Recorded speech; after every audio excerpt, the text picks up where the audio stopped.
Hello everyone, welcome to the Comic Gamer Movie Show. My name's Deshaun, and today I'm here to give you my, usually when a season starts, I usually review 2 episodes, and then I review the 2 episodes, give you an overview of what I think about the series itself so far, and then I come back after the full season is ended and give you a full season review. Well, I've kind of been a little late on that, and 3 episodes have come out. So this is going to be like a 3 episodes review. So it's going to say 1 to 3 episode review of Preacher Season 3. Now, I've reviewed Preacher Season 1, 2. I guess I reviewed technically Season 1 and 2 together. Whatever. But I reviewed Preacher Season 2 and 1 together not too long ago. So now, I am here to review the first 3 episodes of Preacher Season 3. Spoilers. Okay, spoilers going to be in this. If you haven't seen seasons 1 or 2, or if you haven't even watched the show, go watch my previous reviews and tell me what you think about them. Go check out the show Preacher. I adore it. I think it's a great, witty, creative, original show, even though technically it's based off of a comic book series that's been around for about 20 years plus. But, you know, still, it finally got made into a live action something, you know. So the Preacher series is actually an interesting comic book series. It's a dark, gritty, you know, it's a kind of like dark comedy mixed together with this interesting action. So if you want to check out the show, don't want any spoilers for anything, check out my other review of Preacher and come back to this one once you've caught up through Preacher Season 2 and you've watched these 3 episodes. Alright? Give you a moment to leave and then I'll come back to you.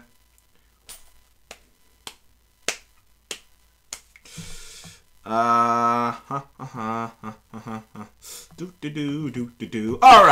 Preacher Season 3, the first 3 episodes. Now, last time you left off on Preacher Season 2, Tulip was dead. Tulip got shot in the gut. She bled out on the floor. Cassidy wanted to turn her into a vampire. Jesse refused to let her become a monster, as he says, through these 3 episodes. Cass is falling in love with Tulip. Cassidy's falling in love with Tulip. And it's just this interesting, weird love triangle because Tulip loves Cass. Cassidy, I keep calling him Cass, but I'll just call him Cassidy because she calls him Cass in the show. Loves Cassidy, but it seems like she loves him a lot more like a brother. Because if you remember in the first season, she liked Cassidy and she had sex with Cassidy, but Cassidy took that totally different than she did. Because you can see it on her face because it's a sex scene in season 1, which is barely even a sex scene. It's just her glancing out the window while he's hitting it from the back, but you don't even see anything. You just see her glancing out the window with this dead look in her eyes, which pretty much is saying, like, yeah, she had sex with him so that she wouldn't be alone. She likes Cass, but it seems like she likes Cass as more of a best friend / like brother. And whatever happened, it happened.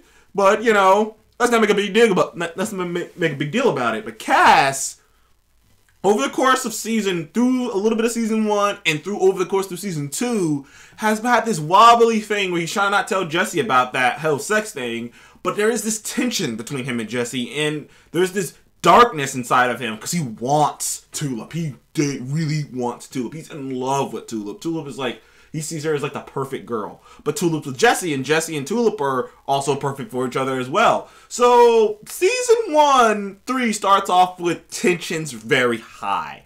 And Jesse is forced to go to his grandmother, who you discover near the end of season 2 is sort of a witch? Sort of? Well, let me explain. In the Witcher world, magic is real for humans. But magic is only executed through souls. Literally taking bits of souls and manipulating it to do things with. To create things and change things and do all these different things. You need a soul. So, in a soul, in the Preacher world, is an actual organ in your body. It's an actual legit thing in your body. Now, problem with this organ is, once people start tampering with it, it cannot be replaced. And you, you change in subtle ways. Because it's revealed early on in New Orleans when Jesse, Cass, and Tulip first go down there looking for God, because that's what they're doing. They were looking for God in season 2, which, by the way, turns out God is a thing. I thought they were going to do a metaphorical thing. It was God's not... No, God's a guy. God's not only a man, he's a man dressed up like a dog in a sex outfit, and he actually has a face. No, he looks like what you thought. He's got a big white beard looks kind of like Santa Claus. This show makes fun of religion like fucking nobody's business, dude. If you're religious, do not watch Preacher. Oh my god, they do not give a fuck. And not in a cute Lucifer way. Not in a like, haha, like in a fuck your religion kind of way. Like in a middle finger to you for being so religious, we're gonna make fun of that kind of way. It's freaking nuts, dude. The show, it's one of the most bizarre shows ever. But anyways, turns out in this world, there are people who literally deal with souls. There's people who help other people and then take other people's souls. Like, in Jesse's family, as it turns out, is from this place called Angelville, where his mom is his grandmother is like she is a creepy ass old lady. She's that nasty old Southern lady. You know what I'm talking about? She's that nasty old Southern grandma who just pisses vinegar and sometimes acts sweet to you and then just pisses more vinegar. That is Jesse's grandmother. And it's even discovered in I can't remember if it's the second or first episode that Jesse's grandmother killed his mom. Because his mom apparently got pregnant, had Jesse, wasn't supposed to do that with well, obviously his father, who was a preacher, sent him off to his father so he'd be safe, and then she tried to run off and join him, got caught, and it looks like his mom did not, and it looks like his grandmother didn't appreciate it so much that she fucking killed her own daughter. And, well, it's saluted that she killed her, but you don't know how. They haven't quite explained how she killed her. There's a lot of mystery going on in these first 3 episodes of like why, how, when. But you do discover one thing, that his extended family murdered his father. If you remember the first episode of Preacher, first thing you see is Jesse's dad getting shot in the back of the head and Jesse getting taken off. That were these people. So Jesse, in the current day, has to come back to his grandmother after he got away. He got away somehow. They didn't show how. Somehow he ran away and got away. Don't know how. He did, though. And apparently when he left, their business went down because Jesse is a smooth talker. Apparently it's a gift that him and his mother both had. It's kind of interesting that he's like they do a good job of doing this thing where you're like, because a lot of times in movies, you see a lot of a man's character, like Tony Stark, you see a lot of his father in him, but you don't really see his mother in him. You see Jesse's mother and father influencing him because he's a smooth-talking, kind-hearted, deep-down kind-hearted individual, just like his mother. That's like his mother is exactly like that. She was a smooth talker. She would talk different individuals into coming and seeing the madam, paying up money, and she'll perform a miracle for them, and then so on and so forth. And Jesse was that for them. When they kidnapped him, he was the smooth talker. He was the siren to bring in more customers to her. Which, to be fair, I mean, it didn't seem like she was like fucking over anyone who was a legitimate paying customer. But if you fucked over, damn, I know her name. Oh, I can't remember her name. It's like Madam something though. It's Madam. I'm just calling her Madam. It's Madam something. If you fuck over the Madam, she will not only take you, enslave you, but then she will rip out your soul. And apparently, it has made that family unusually strong. Because one of her, I can't remember, I think it's his cousin. One of his cousins, the guy who actually pulled the trigger on his father, is unusually strong. The guy can pick up a truck. The guy can take on an entire room full of like armed men and just like, without having a scratch on his body. The dude is inhuman. The whole family's kind of weird. And you figure out this is where Jesse came from. And he was tortured by these people. Well, not tortured in a more literal sense. Just like more mentally tortured by these people who just murdered his dad. And he learned to find out murdered his mom. And this is the family he's born into. So anyway, they get there. And the reason Jesse's coming back to this horrible, terrible family because Tulip dying. And he needs a favor. And by the way, his grandmother, the madam, she can bring people back from the dead. Only problem is she can bring people back. But it is at a point, like basically you can only be dead for a certain amount of time before it's just too late. And it turns out when you die, at least in the Preacher world, when you die, you go to a waiting room. Or not a waiting room, you go to a room where you relive events of your life. And you're basically sitting in this room reliving certain events of your life, some good, some bad, some terrible. And it's like you're waiting in this room to decide whether or not you get to go to heaven or hell. And you're waiting for death to come knocking at your door, and then you can go. But technically, technically, apparently in this world, if you got strong enough will, you can just hold on. But, like, obviously, the images that you're seeing and the stuff that you're seeing is giving you no reason to hold on. All that stuff is pretty much designed, that you're seeing in your life is designed to make you go, alright, I'm gonna go in. But, turns out Madam can, like, do certain things and figure out a way to not slip you out of it, figure out a way to bring you back from the dead, which I'm pretty sure is her using some of those souls as well. So, Tulip comes back from the dead. Seems like there's nothing wrong with her. Seems like she just comes back from the dead. Seems like she's just fine. But before that, Cass, getting very emotional, just blurts out to Jesse a secret that he's been keeping for 2 seasons now, which is me and Tulip had sex. And they get this huge fight, as they would. I mean, you're talking about 2 testosterone men over literally, someone brought this up, they literally get over a fight over Tulip's dead body. And literally, Tulip wakes up. She's okay.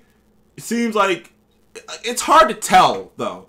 But before she wakes up, God has a message for her. He wanted her to do something, and he just shows up in the middle of her fever pitch dream and says, "I want you to do something." But then she gets woken up and she doesn't get to see it. But later on in episode 3, God reappears on a Harley with a biker chick, which is just so weird. And at first I was like, is he even God? Maybe he's not God. Maybe I'm just losing it. Maybe he's not God. And Tulip, at first, was just like, she kind of seemed sympathetic. She was like, yeah, it's God. Because she was like, I have a plan for you and all these other things. All these kind of shit that you imagine God would say to someone who's as flawed as Tulip. And then she just gets out the car. Tulip O'Hara style, because Tulip is just crazy. She's a bad bitch, though. And just says, God, I don't fucking believe you. I don't think you got a plan at all. I think you're just taking a day off. You're a lazy fuck who wants to spend his time on Earth so that you have to deal with the responsibilities of your creation. And basically what she says, and God gets pissed and he just says, Tulip O'Hara, and it grows to like this massive size and goes, don't, like, he didn't say these words, but he said don't push it, but the way he said it was like, stop fucking with me. It was like, whoa. Now Tulip's really dedicated to punching God in the balls. Like, she's really set on kicking God in the balls. Like that's her imagination. She imagines herself kicking God in the balls. But anywho, she also wants to get revenge on the men in white. Because there's this cult. Well, actually, not so much of a cult, so much as a century-old religious group that's literally been keeping the descendants of Jesus Christ alive for the next Almighty, and like they've been around for centuries, and they wear these white outfits. Now they're led by this guy named Herr Starr, and he's weird because he was a Nazi, and they just ripped him out of his time period to be in this. Like, they have power, dude. They got power. But Herr Starr is like, he betrayed Jesse in season 2. If you saw season 2. And, well, he didn't really betray Jesse so much as he kind of thought Tulip and Cassidy were in the way of him being able to manipulate Jesse into being the God that everyone wanted people to be. Because it turns out Jesus is a dumbass because they've been inbreeding Jesus' DNA. So basically, Jesus apparently had kids.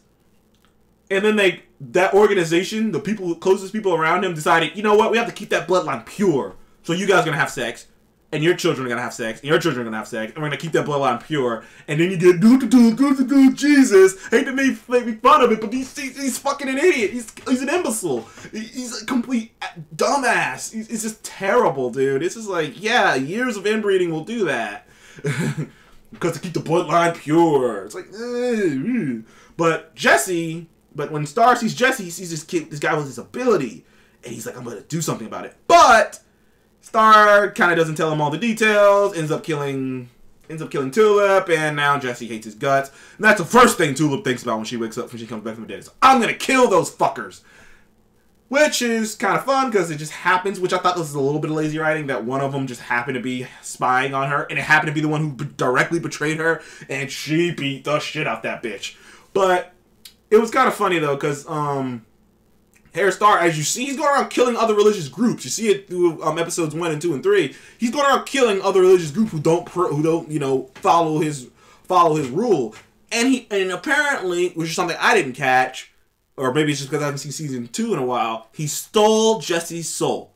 He didn't steal all of his soul. He stole just enough of his soul that he cannot use the he cannot use Genesis anymore.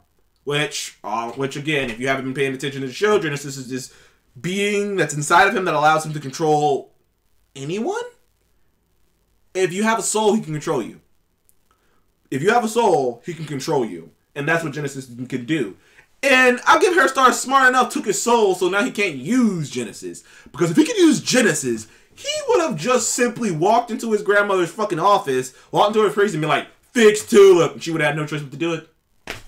But now he's kind of in a blood debt to his grandmother, and it seems like that blood debt is real. Like, you see what the fuck that blood debt is, too. Like literally, like, later on, after he brings Tulip, his grandmother brings Tulip back, like, she's like, you know what I want? Like, he bleeds on this rag and gives it to her. And at first, you're like, I don't know what the fuck that even means. I'm like, okay, he's like, bled for her. It turns out, no, that's a blood debt, and she can manipulate that blood debt any way she wants. Like, because they show later on, like, some other guy tries to get out of a blood debt, and,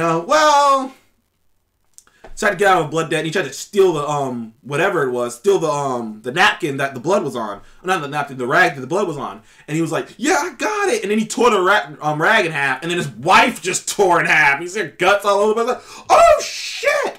These blood debts apparently are just hard fucking core. His grandmother's scary, and she's a sickly old woman in a chair. It's nuts! But she keeps saying this thing about, because I remember Cassidy eventually, which Cassidy's going down a fucking rabbit hole because he went to her for a love potion, which is telling me he's about to do something stupid. But I don't know, hasn't gotten there yet, but he's about to do something stupid with that love potion because he's like, I deserve Tulip. And I'm just like, oh, fuck, Cassidy, what the fuck are you about to do? But anywho, Cassidy does ask her, he's like, well, if you can heal other people, why haven't you healed yourself? And she's like, I'm working on it. Which makes me think, man, what is she about to do? Because when she said I'm working on it, it kind of had a hint of, oh, you'll see to it. And I was just like, man, this lady is scary, dude. I've never seen a woman that scary in a wheelchair. In a wheelchair! She's a sickly old woman. Great actress. I want to look her up now. But she's a great actress, doing a great job. And that's about it, really, about from episodes 1 and 3. And it ends on episode 3 really ends on two notes. One, Tulip's trying to find a way to get Jessie out this blood debt, so she goes and talks to another madam of another group, and it may or may not work out. We don't know. 2, Jesse told Cassidy to leave. But not because, and Cassidy took it the wrong way. He told Cassidy to leave because he's like, this family treats monsters differently. Magic and shit, that's cool. Monsters, they hang and destroy. They burn them at the stake. They kill monsters. And Cassidy, being so prideful, being so angry still about the whole thing with Tulip, takes it as, oh, you just want to get me out of the picture so you can have Tulip all to yourself.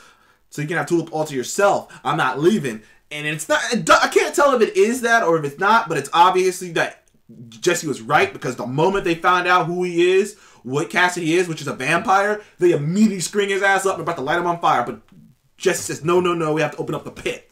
Which I didn't know what the fuck the pit was, but apparently the pit is this place where they have monsters, metaphorically or literally, come down and fight for the entertainment of people, for the entertainment of the town, of like people, of like sick bastards. And I guess they have to give up their soul as currency so that they can see this, so they can indulge their sick tendencies. And that's what the pit is. And he's like, Jesse, and like all of a sudden you just see Jesse like, and apparently this is what he used to do a long time ago. Apparently this thing is like how it used to work. Apparently this pit area is kind of like Desperate Times, called for Desperate Measures, because they went around to all their old spots to see if anyone wanted a miracle, but none of it worked for anyone. But no one wanted to do it. So apparently this pit thing is a Desperate Measure scenario. And man, do I say, man, it is getting fucking nuts. And I kind of saw a preview of the next episode, but I'm not going to get into that. But man, that's where it leaves you off in episode 3. The show's crazy. The show's just getting crazier. Sometimes I forget Seth Rogen, and I can't remember the other guy, but Seth Rogen is behind this. Like, Seth Rogen's the one who pushed for this shit to happen. Man, I love the cast. I love everyone in it still. It's still one of the most interesting, unique shows on TV to me. It's probably one of my favorite comic book shows. Like, because it's just, it's balls to the wall. And it's the comic book. You read the comic book, you watch the show, you really feel it. And you can feel care behind it. So that is what I think my review of Preacher Seasons 1, episode 1, 2, 3. I will come back with my full review after the full season's done. What did you think about Preacher? Comment below and let me know. And thank you for joining me on a Comic Gamer Movie Show. I will see you in the next one, ladies and gentlemen. Goodbye.